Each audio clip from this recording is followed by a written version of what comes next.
I'm always fascinated to talk to mayors because obviously we spend a lot of time on the show talking about national politics, and the people there spend a lot of time in their home districts, but obviously a lot of time in D.C. You spend all your time living where you serve. Yeah. You live amongst your constituents. Are people always coming up to you and telling them their problems? Of course. It's the most direct democracy you can have. I mean, people find you at the grocery store, people find you at the park. I mean, they'll come up to you and tell you anything. You're like kind of a confessor and a priest. They'll say like, hey, Mayor, I had a great date last night. You're like, awesome. Or somebody come by, I had a terrible date last night. Well, let's talk about that. Why? Yeah. And did you run on a dating platform? I did. Yeah, I okay, did. got it. That could be taken two ways. But Yeah, exactly. No, I basically also have my parents as my constituents. So, you know, if you've had a Jewish mother ever before, like, it's like I'm at a community meeting, they're like, the traffic's really bad on the west side of LA. I say, I know. My mom called me yesterday.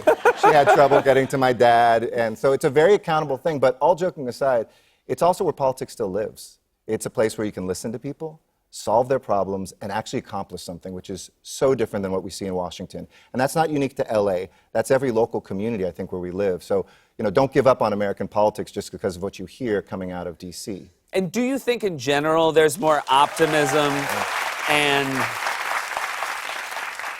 there's a better chance for optimism and change on a local level than there is on a national level? Yeah, and you know, most politics happens locally anyway. I mean, Right. It didn't matter whether it was going to be President Trump or President Clinton. Most of the work you're going to do on the environment is in your own backyard. Most of the work you're going to do on jobs, on education, on your commute and transportation.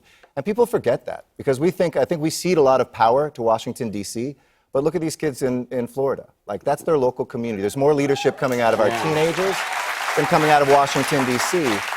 And I also think it's practical leadership. People have strong beliefs in our cities, our local communities, but they also want to see the job get done. They won't settle just for a tweet, a retweet, a counter tweet. They want us to actually fix the street, like do something. Yeah. And the nice thing about being a mayor, if I don't fix it, I'm on that pothole. So more streets, less tweets? Absolutely. Yeah, more streets, less less tweets. More streets. I like Well, it. of course, one of the problem in LA, you mentioned potholes. Obviously, traffic's a huge deal. You guys have the Olympics coming in Yes. 2028, and I feel like this is the first time in a long time that I've heard someone actually got a good deal as a host city for the Olympics. And you have an initiative called 28 for 28. Yes. Is this about public transportation or just in general traffic? Yeah, well, we're unfortunately not only the car capital, but the traffic capital of America. But voters, the same night that President Trump was elected, there was other stuff on the ballot, and we passed a $120 billion initiative to build 15 transit lines in LA, where cars reign supreme. And by 2028, when the Olympics come,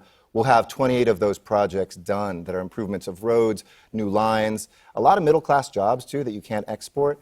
And I think people talk about politics, they say words like infrastructure. What does that mean? It means me getting home to my wife, my daughter. It means me deciding that I can make it to that date on time, take that job. We forgot to talk about things in human terms. So we're accelerating all this cool stuff for the Olympics. I'm really proud that America will get the Olympics back for the Summer Games, first time since 1996.